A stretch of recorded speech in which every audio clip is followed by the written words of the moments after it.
என்கேஜ்மெண்ட்டுக்கு போகலாமா? ஈவினிங் 5:45க்கு தான் போகிறோம். ஆனால் ராத்திரி மாதிரி இருக்குல்ல.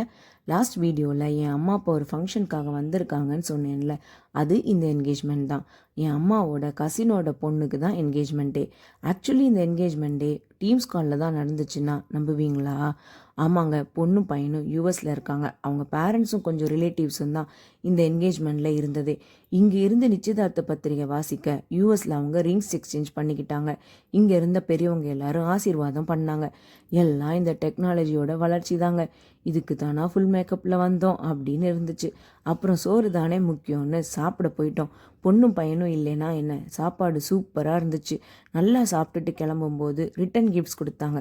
வீட்டுக்கு போயிட்டு ஓப்பன் பண்ணி பார்த்தப்போ அழகான மெட்டல் பாக்ஸில் ஸ்நாக்ஸ் இருந்துச்சு. ஒரு ஸ்லிங் பேக்கும் இருந்தது. அவ்வளோ பெரிய லட்டுவை எப்படி தான் செஞ்சுருப்பாங்கன்னு என்னால் யோசிச்சே பார்க்க முடியல. ஏதே மோல்டு வச்சு செஞ்சுருப்பாங்களா என்னன்னு தெரியல.